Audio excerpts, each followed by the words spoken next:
শুভ দুপুর বন্ধুরা।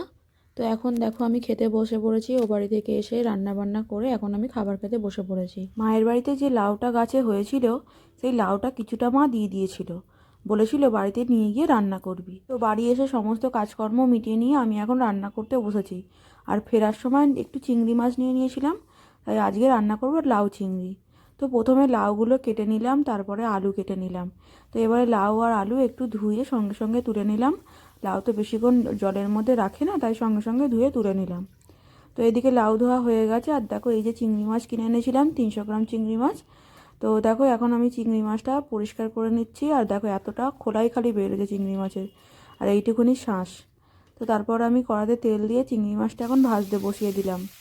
তো নুন হলুদ দিয়ে চিংড়ি মাছটা ভেজে তুলে নিচ্ছি। চিংড়ি মাছ ভাজা হয়ে গেলে এবার ওই তেলের মধ্যে আর একটু তেল দিয়ে তেজপাতা, শুকনো লঙ্কা, 5 ফোড়ন দিয়ে পেঁয়াজ আলু দিয়ে ভেজে নিচ্ছি।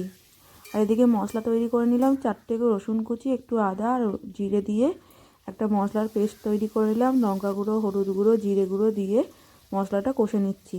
আর সাথে একটু চিনিও দিয়ে দিয়েছিলাম। আর মশলার জলটা দিয়ে আর একবার মশলাটা ভালো করে কষে নিচ্ছি। এরপরে লাউগুলো দিয়ে দিচ্ছি।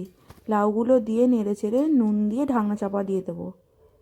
আর এদিকে লাউয়ের খোলাটাও ফেলে দিইনি, লাউয়ের খোলাটাও ভাজা করে নেবো। তার জন্য কড়ায় শুকনো লঙ্কা ফোড়ন দিয়ে লাউগুলো ছোটো ছোটো করে কেটে ভাজতে বসিয়ে দিলাম। আর ততক্ষণে আমার এদিকে লাউয়ের তরকারি রেডি হয়ে গেছে। দেখো বন্ধুরা, লাউটা কত সুন্দর, একটুও জল দিতে হয়নি, তাও কত জল বেরিয়েছে। তারপরে চিংড়ি মাছটা দিয়ে লাউয়ের তরকারি রেডি। এবার আমি খেতে বসে পড়লাম। তো চলো বন্ধুরা, খাওয়া দাওয়া শুরু করি। তোমরাও দুপুরের খাবারটা খেয়ে নাও। আর এখন আমি লাউয়ের খোলা ভাজাটা দিয়ে আগে খেয়ে নিচ্ছি। তো খোলা ভাজা খেতে তো বন্ধুরা আমার দারুণ লাগে, তোমাদের কেমন লাগে অবশ্যই জানিও। তারপর লাউয়ের তরকারি দিয়ে খাচ্ছি বন্ধুরা, দারুণ হয়েছিল। আর এই তো গরমকালে এবার আসছে, এবার তো লাউ তো সবাই খাবে। তো চলো বন্ধুরা, এখানে ভিডিওটা শেষ করছি। আবার দেখা হচ্ছে পরের ভিডিওতে।